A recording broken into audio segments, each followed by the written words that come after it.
To the last Combinatorics on Words seminar of 2021. Our speaker today is Jakub Konieczny, who is currently at the University of Lyon, and he will speak to us about finitely valued generalized polynomials. Thank you so much for the introduction. Thanks to everybody for talking. For coming, I will be talking about finitely valued generalized polynomials, and most of the stuff that I'm going to talk about is based on an upcoming survey paper joined with Boris Adamczewski and some older work with Jakub Konieczny. So as a motivation, I would like to say a couple of words about Sturmian sequences. I'm guessing that everybody is familiar with this class of sequences or with this class of words, but just as a reminder, I want to say that there's a couple of ways to look at Sturmian words. First of all, perhaps the most elementary way to define what a Sturmian word is by an explicit formula. So a word is Sturmian even only if it's given by a formula of this shape, perhaps with the integer part replaced by the seeding function for some irrational parameter alpha and some parameter beta. For us, the important part is that this is a simple expression built up only from the variable, basic arithmetic operations, and the floor function. Next, you can picture Sturmian word with the help of a circle rotation. So the way this construction works is you take a rotation by some angle alpha, you take an initial point beta on the circle, and you take an interval from 0 up to alpha, and in your word you put 1 if whenever you at the nth time the orbit under rotation hits the interval, and 0 otherwise. You can also characterize Sturmian words in terms of their subword complexity. A word over 0, 1 is Sturmian even only if for each n it has exactly n plus 1 subwords of length n. And you can also characterize Sturmian words as in terms of balance. A word is Sturmian even only if for each length the number of ones in length n subwords of A differs by at most 1. And the class of words that I'm going to be talking about today, which we call bracket words, can be seen as a far-reaching generalization of Sturmian words, which still has some of the nice properties. I will address each of those points in much more detail in upcoming slides, but just to briefly mention, bracket words are going to be defined as codings of finitely valued generalized polynomials, which are just expressions built up using addition multiplication and the floor function. Except instead of rotations on a circle and intervals, we're going to have to look at rotations on mean manifolds and semi-algebraic partitions. We have nice bounds on complexity. Subword complexity is bounded by a polynomial function, and we have some results on balance, which, well, are not quite as nice as for Sturmian sequences, but we can still say something. And some other notable properties that are going to play a role is that we have closure under a number of different natural operations, and we also are going to encounter some potentially unexpected examples, such as the characteristic word of the Fibonacci numbers. Okay, so that's roughly the plan. That now let's move on to saying something more concrete. Generalized polynomial sequences are most easily defined as the smallest class of sequences, which, first of all, should contain all polynomial sequences. Secondly, should be a ring, meaning that it's closed under pointwise addition and pointwise multiplication, and is going to be closed under pointwise application of the floor function.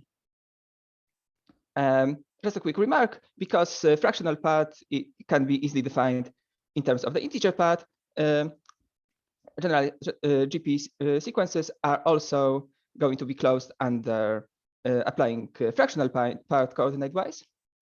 And another operation that's going to often come in handy is the circle norm. So the circle norm is defined as the distance from the closest integer. We will soon see nicer conceptual reasons why we would expect this to be described by a generalized polynomial formula. For now, let me just say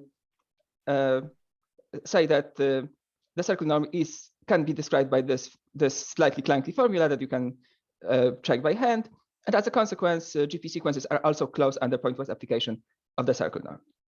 And there are certain related concepts. There's no reason why we have to restrict the domain to be positive integers. You could define GP sequences in many parameters. You could define GP maps in k real variables, and you can consider vector-valued GP sequences or GP maps.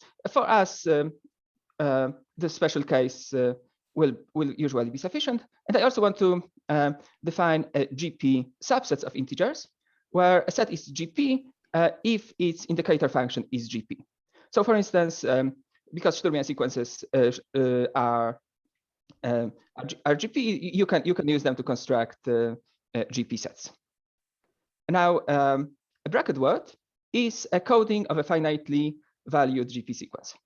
To be a little bit more precise, an infinite word, A, which I'll always denote by bold A, is a bracket word if there exists a finitely valued GP sequence G and some map pi from the finite image of G to some finite alphabet sigma, such that A of n is pi of G of n. And the main thesis of this talk is that those objects are worthy of study from the point of view of combinatorics and words. And at this point, I want to remark that studying bracket words is really essentially equivalent to studying finitely valued GP sequences. The introduction of coding doesn't really let us do anything more interesting, and it's essentially equivalent to studying GP subsets of the integers. The difference is mostly a matter of aesthetics and a matter of convenience. For this talk, I will mostly try to focus on bracket words, but some results are going to be stated in terms of GP sets. So now that we know what what bracket words are, let me explain how one can try to construct those. And here there's a relatively simple lemma that comes up surprisingly often. If you have any GP sequence and any real interval, you can construct a bracket word by putting 0 or 1 in nth position, depending on whether G of n lands inside of that interval I. And it's worth emphasizing that I can be a proper interval, closed or open. It can also be an infinite interval, and it can also be degenerate to a point. And as an example, if in the above lemma you take as G of n the fractional part of alpha n plus beta, and as I the interval from 0 to alpha, you get exactly you get A to be a Sturmian sequence. Just to try to demystify this lemma a little bit, let me show you how it's done, how it can be shown for when I is just a point. A key observation is that for a real number x is 0 if and only if both x and square root 2 of x are integers, which is equivalent to both fractional parts being 0, which is equivalent to this expression on the right-hand side being equal to 1. If it's not 1, it has to be 0.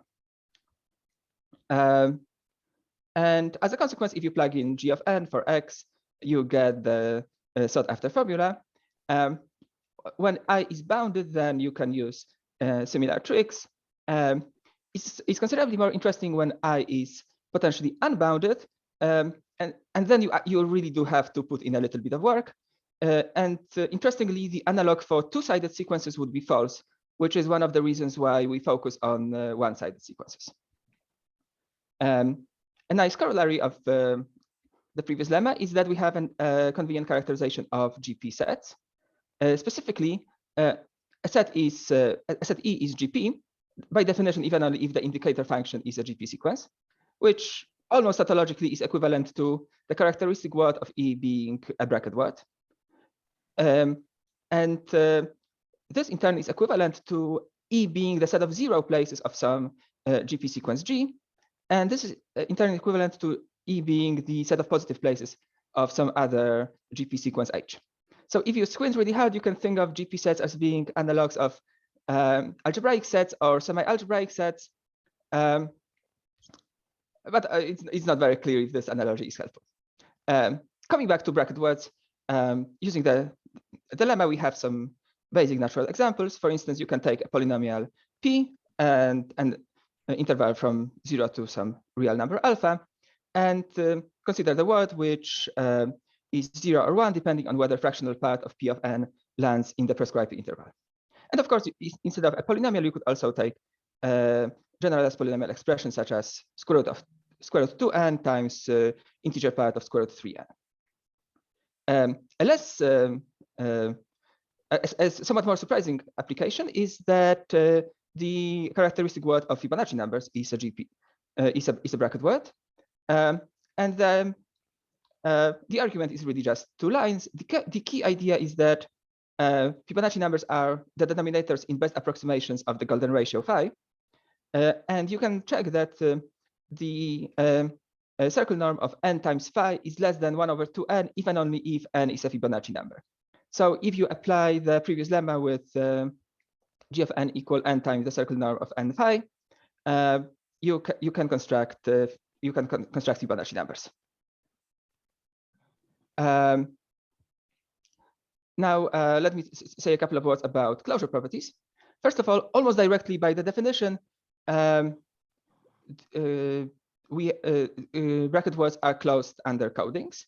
So if you apply any operation coordinate-wise, you again get a bracket word. Slightly less directly, but still a relatively simple fact is that we have closure under products. So if you take 2 bracket words, you take their direct product, which is just a sequence whose nth term is an bn, then you get another bracket word. Chaining those together, you can construct any, you have closure under any binary operation. And for instance, if you consider bracket words which take values in some finite ring, then with pointwise operations, those bracket words will constitute a ring. Also, if you extract an arithmetic progression from a bracket word, you get also a bracket word. You could also extract along squares or along any other polynomial or even along a generalized polynomial. And finally, we have closure under taking the orbit closure. So here I need to define something. For 2 words, A and B, I will say that B is in the orbit closure of A if any prefix of a B of a finite length appears as a subword in A. Dynamically, this just means that if you take orbits of A under a shift, you can get as close to B as you wish. And it turns out that any word that is in the orbit closure of a bracket word is itself a bracket word. So these are some basic properties, but to prove more sophisticated statements, it's often convenient to have the dynamical representation. And for this, we need nil manifolds. So we're going to start with G, which is a nilpotent Lie group. Just a reminder, nilpotent means that if you take sufficiently many commutators, you always get identity. And we're going to need gamma, which is a co-compact discrete subgroup. Here, co-compact means that the quotient space, G mod gamma, should be a compact space. And this space we call a nil manifold. G has a natural action by multiplication on the left on X. And action of any fixed element we call a nil rotation. And the system that arises, the dynamical system that arises this way is often called a nil system. It comes with a natural choice of a measure, namely the Haar measure, which is preserved under rotation by any group element. So we can do ergodic theory on those. And there's a related concept of a nil sequence. Here, a nil sequence is any sequence that you can construct by taking a point on a nil manifold, computing its orbit, and then applying some Lipschitz continuous function. Now, this might seem slightly abstract, but just to bring us back to the examples that we've already seen. If we take G to be R and gamma to be Z, then G mod gamma is simply the unit circle, which comes equipped with rotations, and the Haar measure, which is just the Lebesgue measure. The classical additive characters of the form n maps to e to 2 pi I and alpha are an example of Nil sequences. And if for capital F we substitute the indicator function of an interval, then we get a Sturmian sequence, except note that F is not continuous. So in particular, Sturmian sequences are not necessarily Nil sequences. And I just want to very briefly remark that Nil sequences play a crucial role in higher order Fourier analysis, which is a good, which is perhaps an indication that we're looking at some interesting object, but I'm not really going to go into more detail with that. Now, the reason why nilpotent dynamics is relevant to the study of generalized polynomials is that we have the following: we have a theorem of Bergenson and Leibman, which says that any bounded GP sequence can be represented on a Nil system.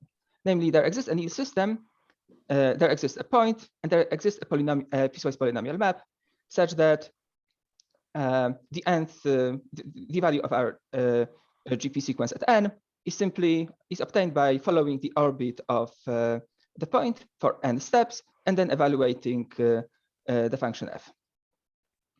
Now, I've told you what's a Nil system, but I haven't told you what's a piecewise polynomial map. A piecewise polynomial map.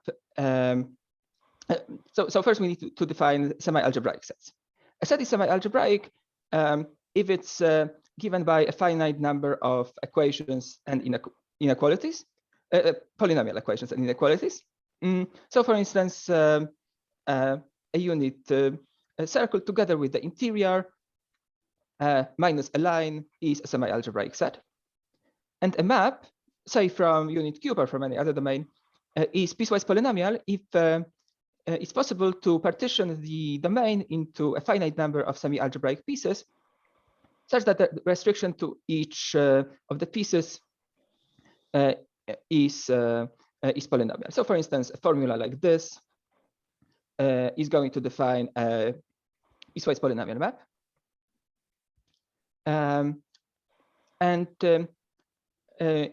Each connected Nil manifold comes equipped with almost canonical Malchev coordinates, which allow us to identify x with a unit cube of the appropriate dimension. And using this identification, we export the notion of a piecewise polynomial map. For example, the first case that's not abelian is the Heisenberg manifold. Here, G consists of all matrices which have real entries, all 3 by 3 upper triangular matrices that have real entries and ones on the diagonal. Then gamma consists of all matrices that have integer entries. The commutator of G is just the matrices that have only one non-trivial entries in the right upper corner. And the third commutator group is trivial, so indeed G is nilpotent. Each element of the quotient space G mod gamma has a representation as the projection of some matrix with entries in 0, 0, 1. And modulo some technicalities, x, y, and z are going to be the coordinates of this element of the Nil manifold. And now, if you take a rotation by some element G with entries alpha, beta, gamma, and you iterate it n times, then, well, on the first 2 entries just behave linearly. The third entry picks up some quadratic behavior. Now, to compute the coordinates of that, we need to come back to a representation with entries between 0 and 1, which basically means we have to multiply it on the right-hand side by a matrix with integer entries. And in the first 2 entries, we just got the fractional part. Nothing exciting happens there. But in the process of getting the first 2 entries into the between 0 and 1, the top entry picks up a generalized polynomial contribution, integer part n alpha times n beta. So at the end of the day, on this new manifold, we can represent integer part of f of n given by the formula at the bottom, and Bergenson-Leibman theorem basically says that for each GP sequence, you can find a new manifold where this type of representation works.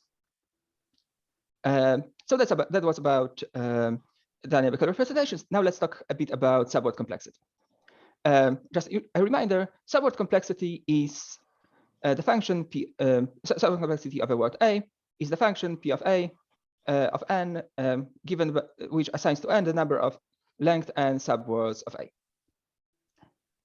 For eventually periodic sequences, the subword complexity is bounded by a constant. Conversely, if there's at least one value n where the subword complexity of n is less than n, then A has to be eventually periodic. Sturmian sequences are the sequences where that are aperiodic and have subword complexity as small as possible. P of n is n plus 1. And some other simple classes of sequences have low subword complexity. For automatic sequences, we have linear subword complexity. For morphic sequences, we have quadratic. And our new result with Boris Adamczewski is that for bracket words, we have polynomial subword complexity. Our argument gives some explicit bounds on the degree of the polynomial, but we don't believe that we have a tight estimate, and there's an open question to establish what's the best value of exponent that one can take. Okay, let me try to give you some ideas behind how one would go about showing such a statement. And as an explicit example, let's consider the bracket word given by this formula, which basically says that we assign 0 and 1 depending on whether the fractional part of n squared squared 2 of 2 is between 0.5 or not. First, let us note that if we take a shift of this word by m, then we get a similar formula except that instead of n squared square root 2, we also pick up a linear contribution n times alpha and some constant contribution beta, where alpha and beta can be given by explicit formula, but all we really need to know is that they are some parameters between 0 and 1. This motivates us to slightly rephrase the problem. Instead of trying to count length and subwords inside of A, we will count only prefixes, but now of a larger family of words, A, alpha, beta, which are given by the same formula as above, except now alpha and beta are allowed to freely vary between 0 and 1.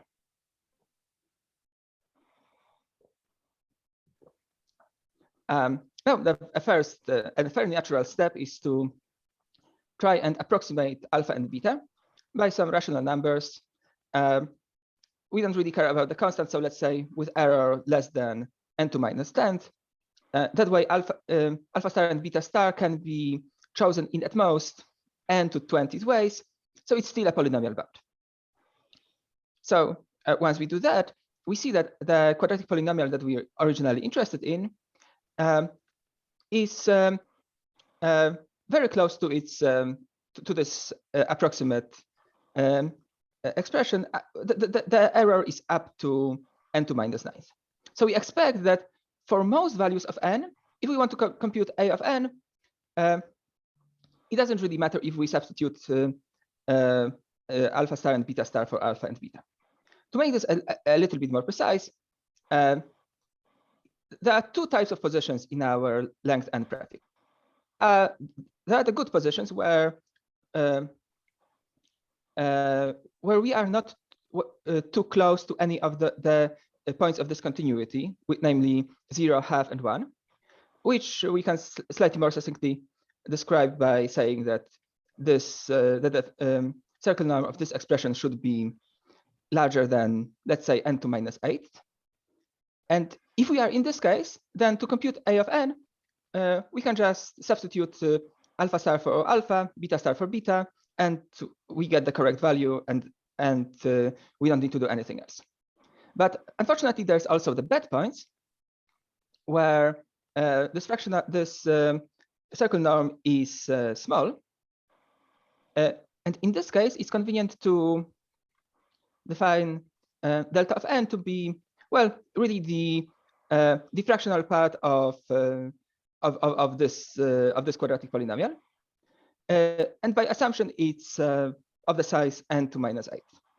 Now, there's some case checking to be done, but I hope you can believe me that once you know whether delta n is positive or negative, and if you know alpha star and if you know beta star, you can recover the value of an. And so now it remains to show that the number of sign patterns of delta is bounded by some polynomial expression in n. And here, the idea is that if you consider the condition that delta n is 0 as an equation in alpha and beta, this just defines a line. And if you draw all of those lines, all the capital N lines in the plane corresponding to those conditions, in order to know what's the sign pattern of delta, you just need to know on which side of each of those lines you are. So these lines are going to cut up the plane into a certain number of regions, and you just need to know in which of the regions our point alpha beta is. And it turns out that the number of regions created by n planes is quadratic in n. So in particular, this is also just a polynomial contribution. So at the end of the day, we do get the polynomial bound. So that's about it as far as subword complexity goes. Now let's say something about the balance. In a slightly ad hoc manner, let me define upper and lower frequencies of a symbol I in a word A as, well, these formulas. So basically the largest and the smallest proportion of a sufficiently long interval that can be occupied by i's. And one can show that for a bracket word, the upper and the lower frequencies are the same, meaning that the frequency of each symbol exists and converges in some sort of a very uniform manner.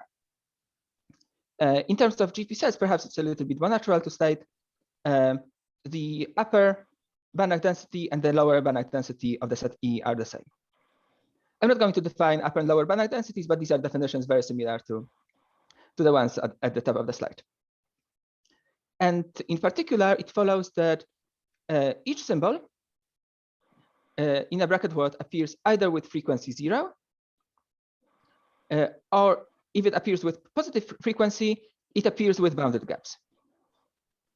So the set of points where it appears has to be synthetic.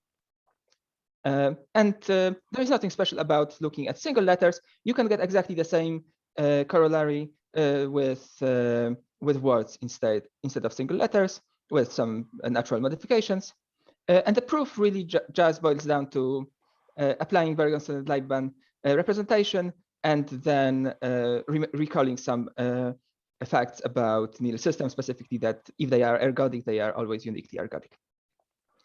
And unfortunately, if we try to say anything more quantitative, like in the case of Sturmian sequences, it's really not possible to do that. In fact, you can have bracket words over the alphabet 0, 1, in which ones appear with frequency 0, but the proportion of ones tends to 0 arbitrarily slowly. And you can even do that with extremely simple bracket words, specifically with bracket words described by comparing the product of two circle norms of linear sequences to 1 over n. And a key idea behind the construction is that alpha and beta have to be extremely well approximable by rational numbers. On the other hand, there are very strong quantitative results on equidistribution for orbits on new manifolds, mainly due to Green and Tao.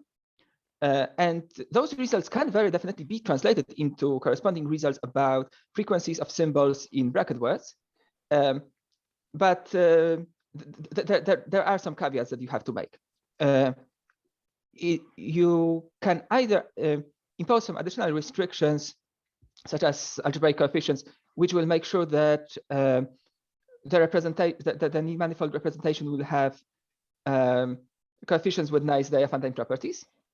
Or alternatively, you have to accept that there might be some very good Diophantine approximations, which will make it so that the quantitative description of your bracket word is going to be different depending on which interval you're looking at.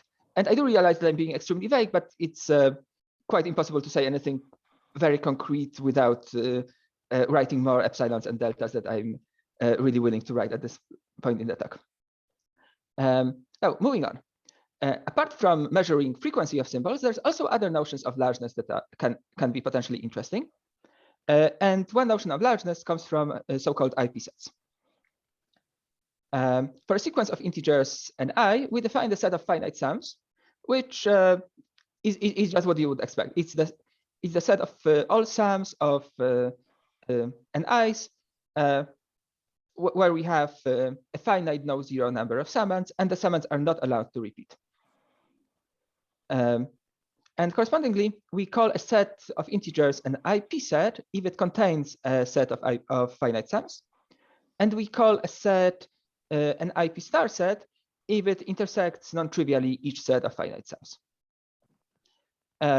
One nice corollary of being IP star is that you are synthetic, i.e. you have bounded gaps. And a celebrated theorem of Heisenberg asserts that IP sets are partition regular, meaning that if you take an IP set and you cut it into a finite number of pieces, at least one of the pieces is again IP. The dual version of this theorem is that IP star sets are intersection regular, meaning that if you take a finite number of IP star sets and you intersect them, you again get an IP star set. One of the corollaries that Bergerson and Leibman concluded from the representation theorem is some sort of an IP star recurrence theorem for GP sequences. For us, perhaps the most interesting corollary is that if we have a bracket word A, then for almost all positions n, the set of times m such that after m steps we again encounter the same value in A is an IP star set. An alternative way of saying that is that if we have a GP subset of of positive integers with positive density, then this set, after translating, becomes an IP star set. And I very briefly want to mention that it is possible to generalize this corollary by restricting to a finite number of summands in the definition of IP star, or by restricting to summands with bounded gaps. And there's also something called VIP recurrence, but I really don't want to go into too much details at this point. Now, another subject that I wanted to talk about is the problem of recognizing bracket words. As a motivating example, note that sometimes bracket words have more than one representation. For instance, the characteristic function of 0 can be represented by this formula involving square root of 2, or by this formula instead involving square root of 3. These are quite elementary. And with more work, you can also check that it's also given by this complicated looking formula. And at this stage, one might ask if it's at all possible to recognize if two formulas define the same bracket word or the same GP sequence. And For context, note that for polynomials, we also sometimes have some unexpected identities. For instance, a polynomial might factor even though you didn't a priori expect that it would. But we never worry about recognizing equality of polynomials because polynomials have a canonical representation, right? For each polynomial, you can write it as a sum of as a linear combination of powers of the variable. So someone might hope that maybe there is something similar happening for GP sequences. Maybe each GP sequence can be also written in some canonical form. And indeed, such a canonical representation exists. To state a very simplified version of the corresponding theorem, I'm first going to have to introduce a notion of a generalized monomial, which is just a generalized polynomial where you start from classical polynomials and only use fractional part and multiplication, but don't use any more additions. So these are expressions like this, where PIs are just ordinary polynomials. And Leibniz was able to show, among other things, that each GP sequence admits a canonical representation as a piecewise polynomial function of a bunch of jointly equidistributed generalized monomials taking values in 0, 1, well, and possibly some periodic component to take care of some technical issues. And this representation can be computed in practice. So, and this has a convenient consequence that this piecewise polynomial function f is unique up to equality almost everywhere. And as a consequence, given two bracket words, there is a procedure to determine if they are equal almost everywhere. So if the density of the number of points where they differ is 0. So just to give you an example of how this theorem works in practice,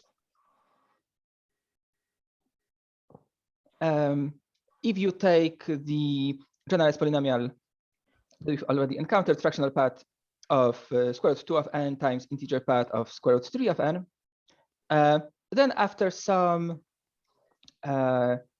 algebraic operations, you can transform it into an expression that depends on the fractional part of square root 6n squared and fractional part of square root 2n times fractional part square root 3n, and you can check that those two are jointly equidistributed.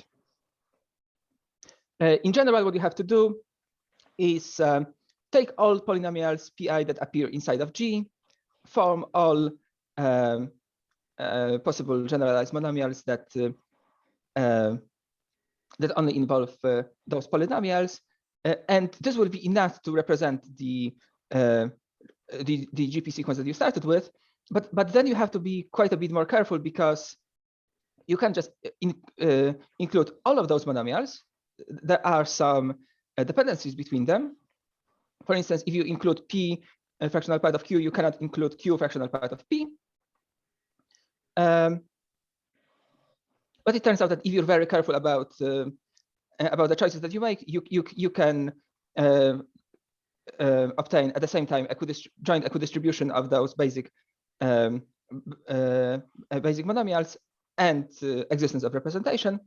And there are some technical issues where perhaps you need to pass to an arithmetic progression, or perhaps you need to multiply your polynomials by an integer constant. But those are technical matters that we don't really need to worry about too much at this point. So this addresses equality almost everywhere.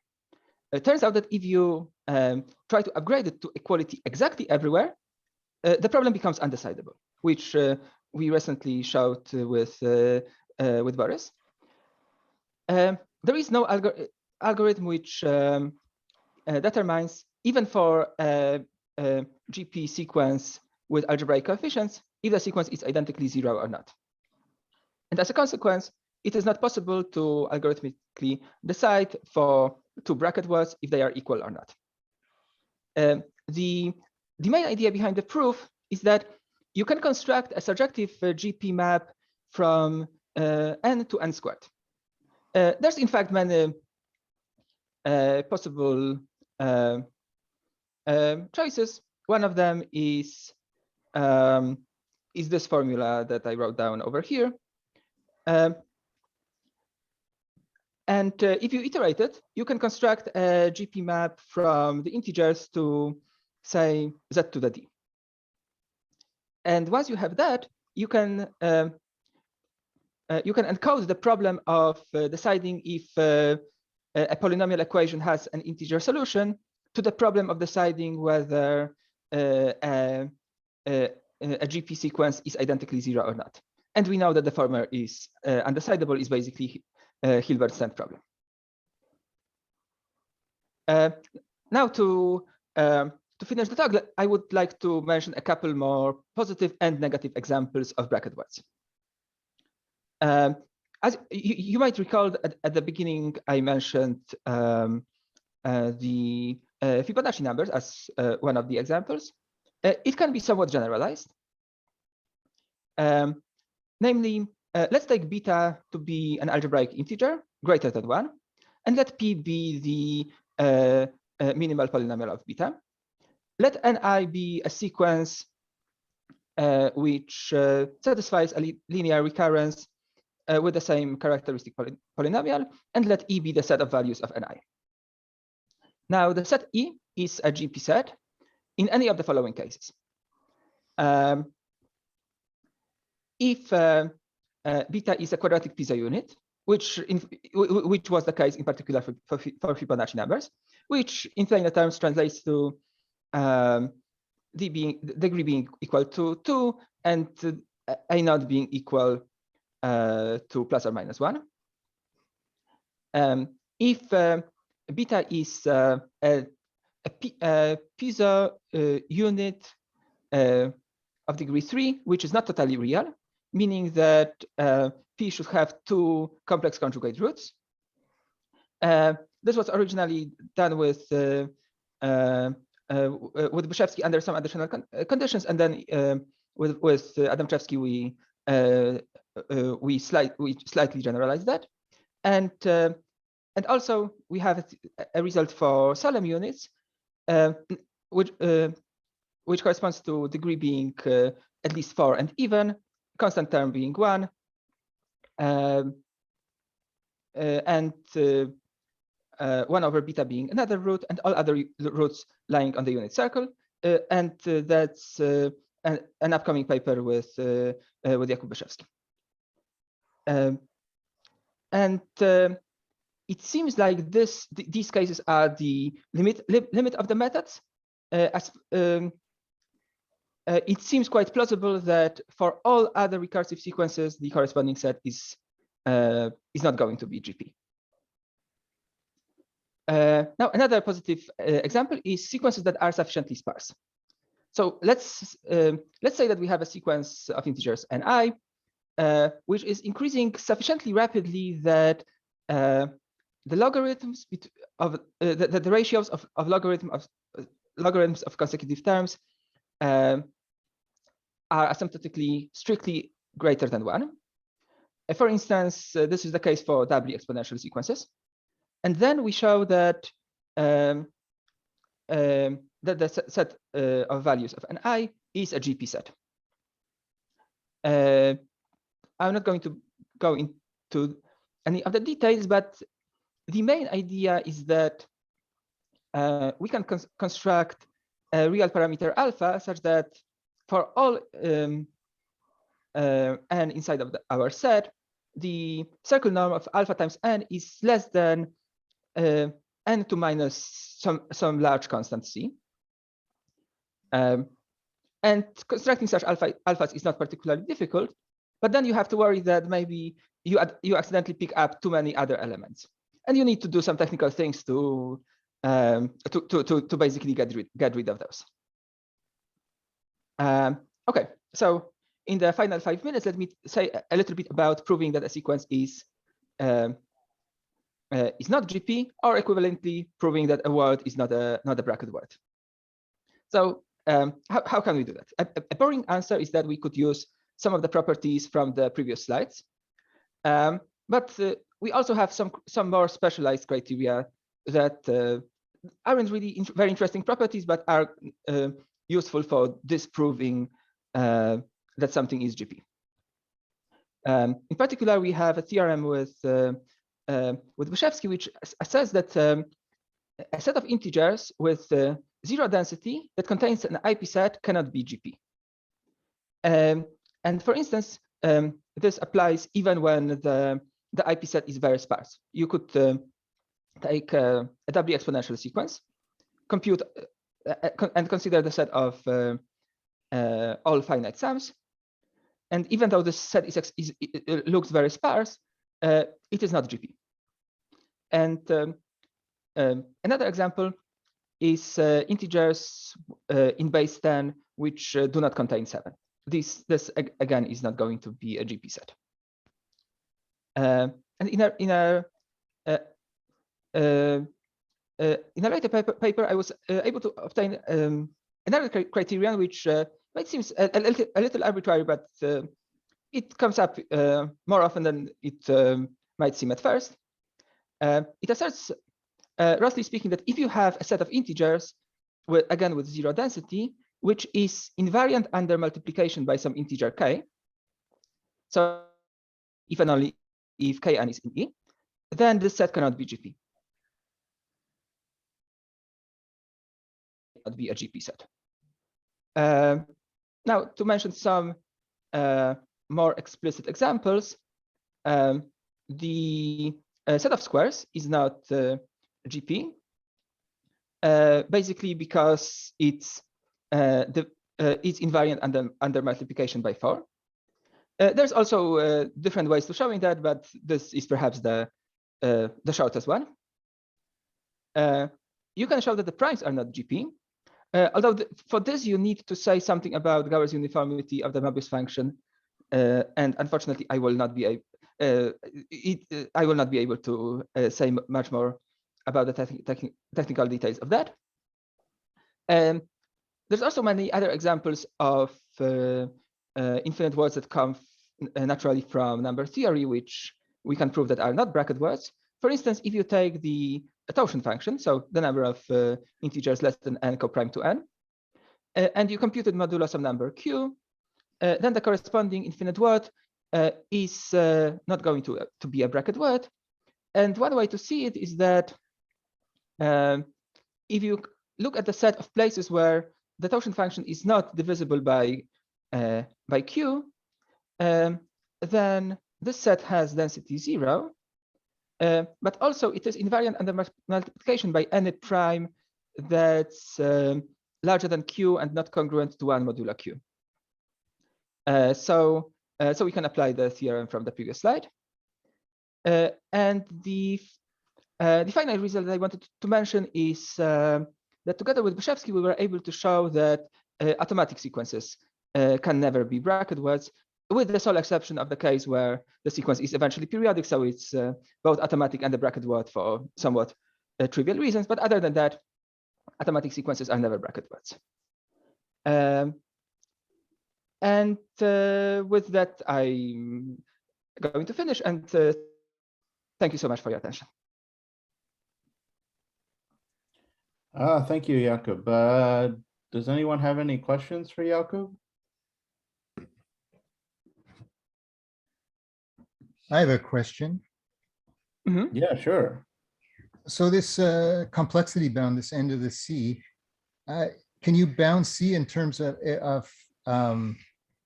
data about the group X and the partition S? I mean, in terms of, say, the index of nilpotency of your elite group and stuff like this, and other.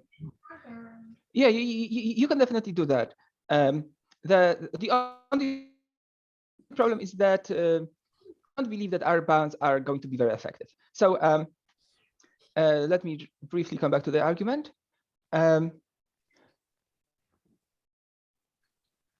So in a way, there's kind of two contributions that are happening there. There's the contribution that comes from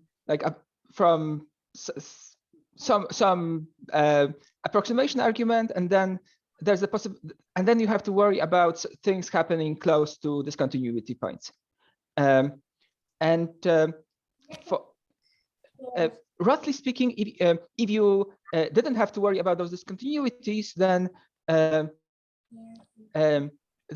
you could apply very explicit bounds on this some quantitative variance of entropy that are, I think, due to host and possibly somebody else, which would give you an exact result. But then we have those things that happen with discontinuities, and they don't. It doesn't seem like they would really contribute a lot, but we are not able to rule out that they do. So because of that, we only get an upper bound. I guess maybe I'll ask another question too. Mm-hmm. So this undecidability results, right? I mean, what mm-hmm. if you just look at the very special case where you look at a semi-algebraic set that's Zariski closed in your Lie group, and you're taking the image in your X mod gamma. So and you're just looking at the characteristic function of landing in this closed subset. Then you should have decidability, I guess, because the Zariski topology is Noetherian, right? So you should. And I'm just wondering if this mm-hmm. is if this class of GP sequences is somehow easier to understand, or maybe there's some nice, just looking at the characteristic function of landing in a closed set, because this is. I don't know if I'm making sense. Okay. But, yeah. You definitely are. I'm not exactly sure how. Like if you went down to actually construct this representation, I'm not exactly sure how complicated that would be. But it seems very plausible that if you restrict the class, you can get a decidable problem. I'm not 100% sure if Zariski if having a set that's Zariski closed is going to be enough, but it seems like it could be possible to prove some result in that direction.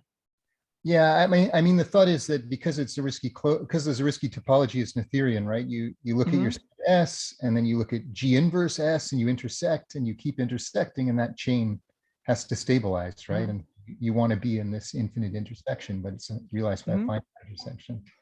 Mm-hmm.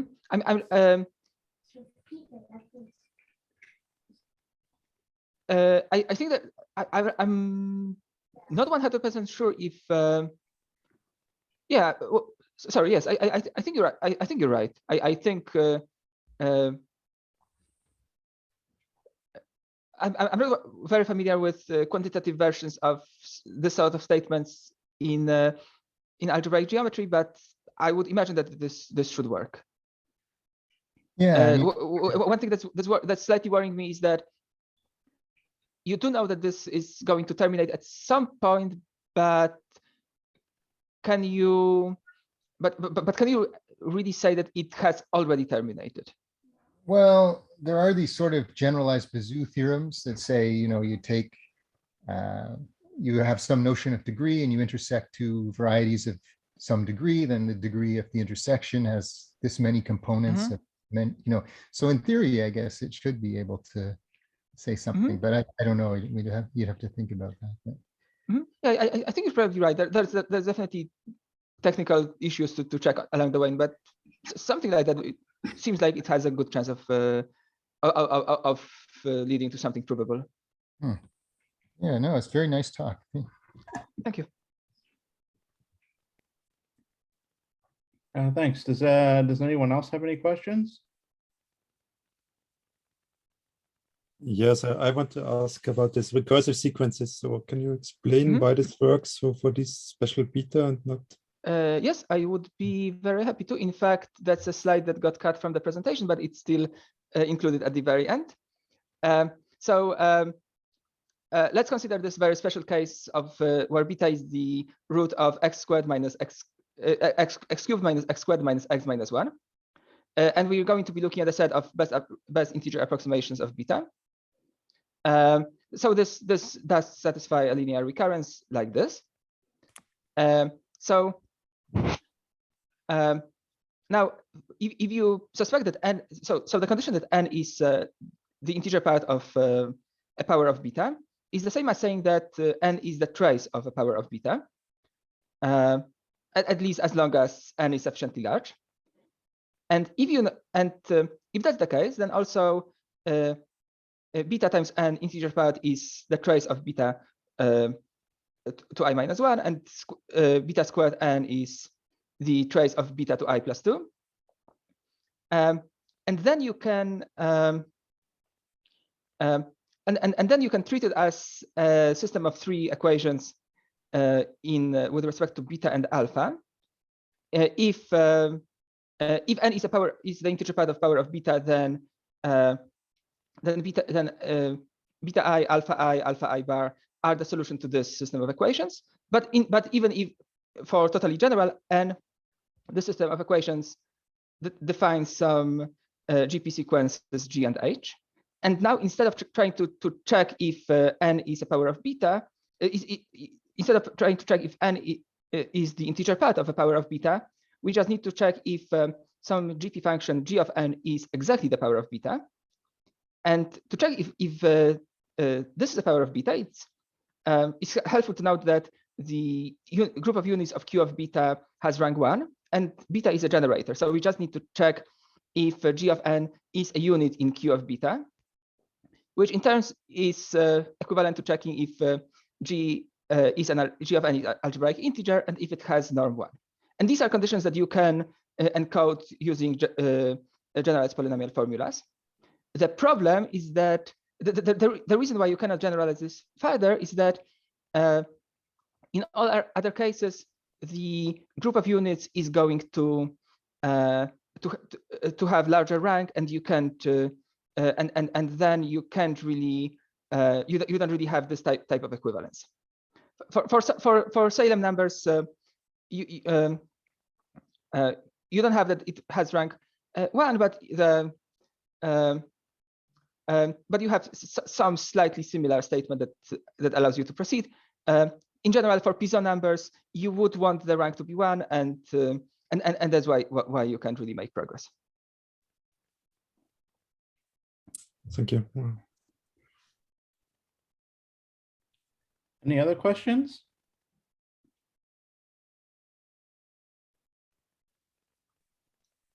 If not, thanks again to Jakub for speaking.